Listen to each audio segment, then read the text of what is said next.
second speech in 2 weeks after her icebreaker last week. It is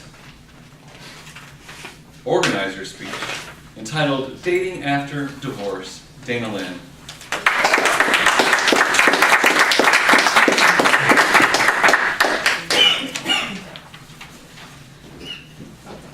For most of my adult life, I've been married, raising kids.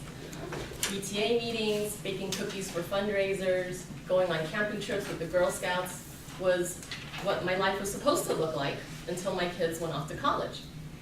But no matter what I believe my life should have been, a couple years ago, I found myself in a brand new apartment by myself, the kids with their dad, a single mom, and nothing to do on a Saturday night. Fortunately, I have a really good support system of family and friends who all encouraged me to start dating again. The first person to step in to help me out was my brother Alex. He decides to set me up with two of his friends during a family function in front of my mom and my kids. One of them was an older gentleman. Now, I have no issue with an age difference. After all, my dad was 17 years older than my mom, and my brother is 16 years older than his wife.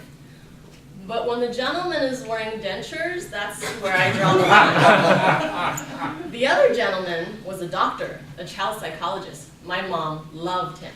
The only thing is that he was over 40, never been in a serious relationship, and happened to really hate children. So in steps my girlfriends. They decided to take me bar hopping.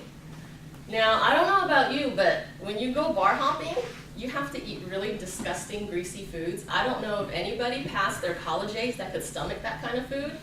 And not to mention, you need the stamina to bar hop, meaning you go from bar to bar to bar to bar. And it's so loud there that you can't even hear what the other person's saying. So you wake up the next day with laryngitis and a really horrible headache. How is that supposed to be fun? Fine, my girlfriends tell me, we'll take you clubbing. Oh no, I never knew how to dance before I was married, never went dancing while I was married. What makes you think I've learned any skills or rhythm in the last few years? So no thank you to clubbing. Exasperated, one girlfriend finally speaks up and says, Dana, while you were married, they invented this new technology called online dating. It's so easy. All you do is put up a recent picture of yourself, write a little bit about your life, and voila! It's like magic. Men from all over the place start asking you out.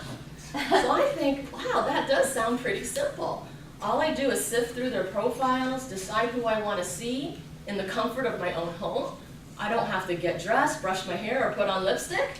That's like the most effective thing I've ever heard of. Sign me up. The first gentleman to ever message me was Veggie Lover 68. Mark. Mark had a great profile. Witty, intelligent, 6'2", had a profile picture that looked like Johnny Depp. Not the Captain Jack Sparrow from Pirates of the Caribbean Johnny Depp, the 21 Jump Street Johnny Depp. Yeah. One thing that drew me about Mark was that he had just recently given up his car to save the environment. So now he's on his bicycle riding everywhere.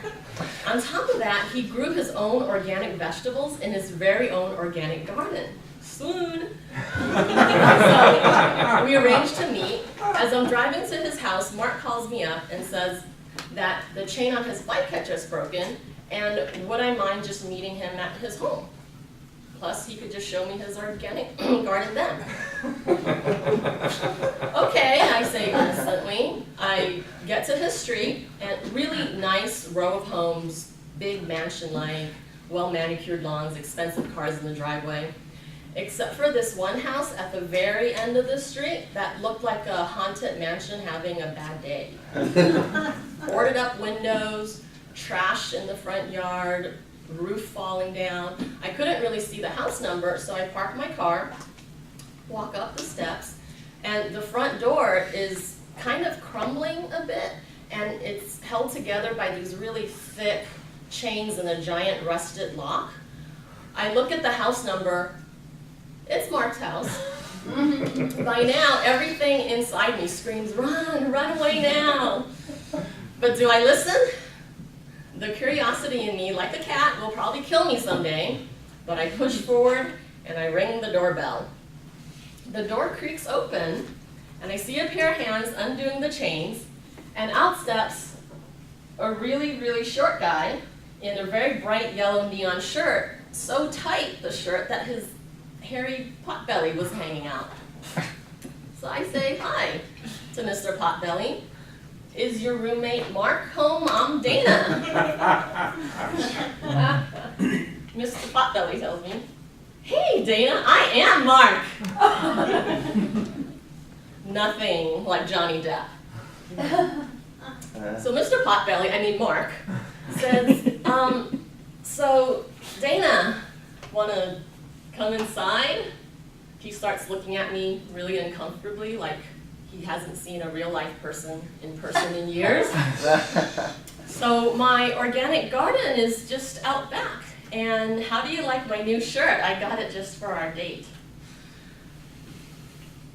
Yeah, by now the theme music to Psycho is pounding in the back of my head, and I book out of there.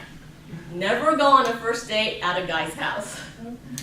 In conclusion, what I've learned from being single again is that family functions are for family time. Hanging out with your girlfriends should be just that.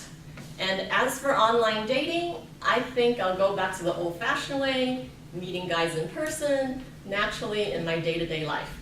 After all, that's how I met my ex, the father of my children, and look how well that's turned out.